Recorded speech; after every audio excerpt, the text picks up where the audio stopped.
Assalamu alaikum wa rahmatullahi wa barakatuh, everyone. Today we are going to continue on our Arabic series. This is number 3. And in this lesson, we are going to learn about, again, the different names of the countries, nationality, feminine or masculine in gender, then the different pronouns, either attached or detached, and then the professions.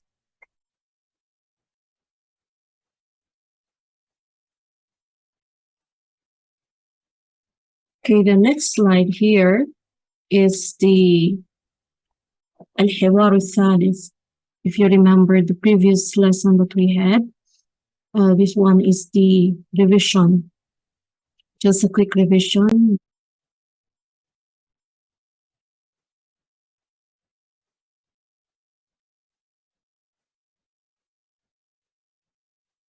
Okay, next in line is we have الحوار الثالث for women. Okay, so this one is انظر واستمع وأعد. Again, look, listen, and repeat. So for you to practice.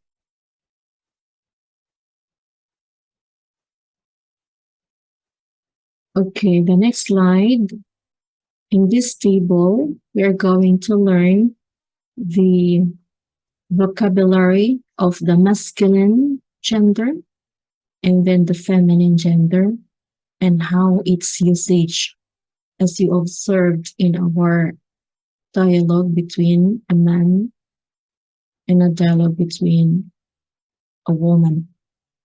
So in masculine gender, we say هذا. هذا means this is.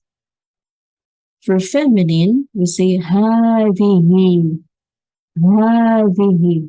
So this is the common mistakes of the non-Arab speakers because they all say هذا, هذا. So for feminine, we don't say هذا, we say هذه. Next, أخي means my brother.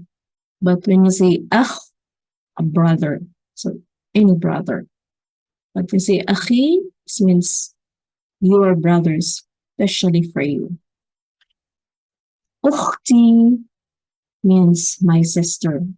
When you say أخت, a sister, any sister. Then مدرس. مدرس means a teacher. Or you can say مدرس. Now the feminine gender of مدرس is مدرسة. مدرسة. Or you can say مدرسة. Next, صديقي. صديقي means my friend. But when you say a friend, you can say صديق. صديق, a friend, any friend. When you say صديقتي, this is the feminine gender of my friend. Again, صديقتي. When you say a friend, صديقة, a lady friend, صديقة. Next, مهندس, an engineer. But when you say مهندس is fine. مهندسة, this is the female engineer. مهندسة, or you can say مهندسة. Next, طبيب. طبيب means a doctor. Or you can say طبيب. Next, a female doctor, we say طبيبة. Now again, these are the common mistakes for the non-Arabs. طبيبة, or you can say طبيبة, a female doctor. Next, طالب. طالب, or you can say طالب means a student. When you say a female student, you say طالبة, طالبة, or you can say طالبة, طالبة. So we have also pronouns in Arabic. Now let's find out. So personal pronouns in Arabic, we call it الضمائر, الضمائر. If it is only singular, we only say ضمير. So what are these personal pronouns? So there are words like I, he, she, them, or it. So which replace names and nouns in a sentence. Meaning to say, instead of saying the names of that person or any noun, we don't say them anymore, but we replaces them by saying, if you're talking to yourself, I, he, and we will find out this in Arabic. So the Arabic pronoun varies according to gender. So in Arabic, there is a particular gender that you need to consider on how to use the noun. Like, for example, if you are talking to a male or if you are talking to a female, just like the conversation that we have learned from the previous slides. Also, you have to consider the number if you are talking to a person who is alone or singular, or you're talking to the two persons, dual, or if you are talking to more than three to infinite persons. So plural or things. Okay. So also you have to consider that who is that person talking? Is he the speaker, means the first person, or he is the second person whom you are talking with? Or if he or that person is the third person whom you are talking, which is not around.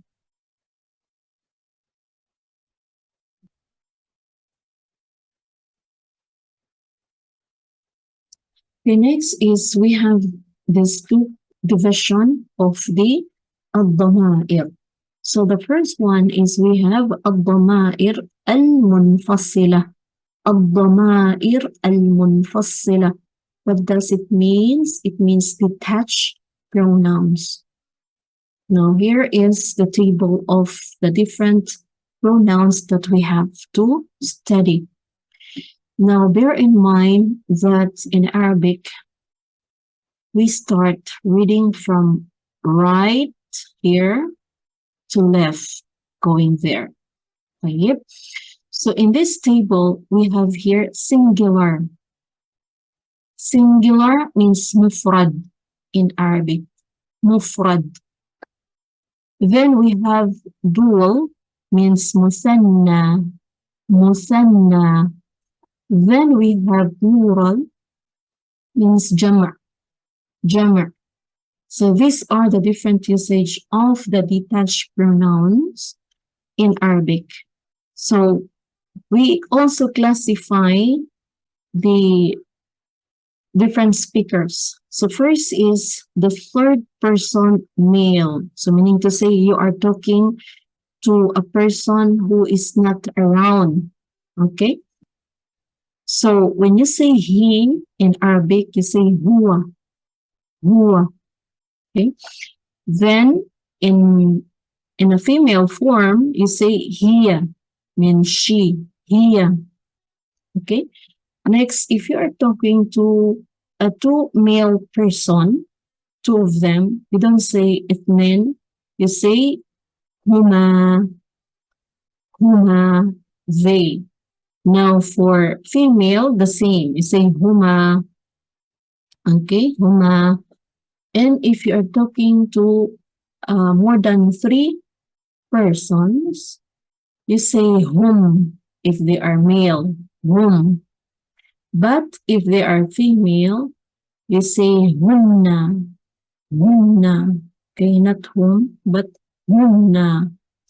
Now let's move to the second person, means the person that you are talking with. Okay? So in Arabic, the second person is mukhatab. Mukhatab. So the second person male, if you are talking to a male, you say you say anta, anta. For a female, you say anti, anti. Have you remember the conversation between Nada Huda when you say kaifa haluki? Ki anti. That's from anti. Then we have here for the dual second person, if you're talking to the two person in front of you, you say antuma, antuma.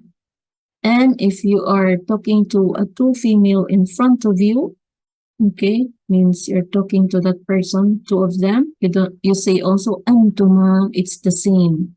Antuma. And if you are talking to more than three and more male person, you say antum, antum. If you are talking to a female, more than three and or more, you say antunna, antunna. Right? Now, if you're talking to yourself, means you're the first person. No, either you're a male, you're a female. Okay, we call it in Arabic mutakallim. Mutakallim means the speaker. If you say yourself, ana means I. When you say we, you say nahnu, nahnu. Okay. Also, in dual form, the same. In the dual form, if two of them are talking, they can say nahnu. Or if there are more than three, okay, they can also say nahnu. So it's very easy. Thanks for watching. Until then, ila liqa.